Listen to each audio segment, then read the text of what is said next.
পিতাই পিতাই তোমাৰ চকুত টোপনি নাই নেকি?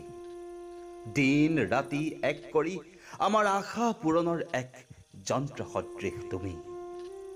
আমাৰ সুখৰ বাবে অজস্ৰ দুখ যন্ত্ৰণা নিজস্বতা আদি বিসৰ্জন দি দিন ৰাতি একাকাৰ কৰি কষ্ট কৰা তুমি। পিতাই আমাৰ সুখৰ বাবে দিনে নিশাই কঠোৰ পৰিশ্ৰম কৰি আমাৰ সপোন পূৰণ কৰিবৰ বাবে দিনটোলৈ বুলি পেটত গামোচা বান্ধি ওলাই যোৱা তুমি।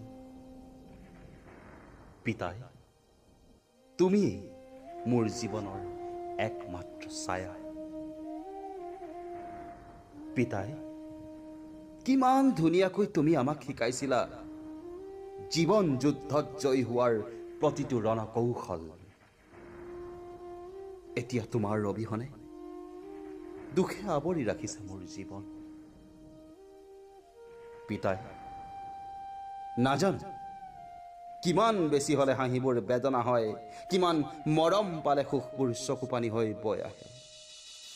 মই জানো পেটৰ শুদ্ধা নিবাৰণৰ বাবে ইমানখিনি কষ্ট কৰা তুমি যে কাহানি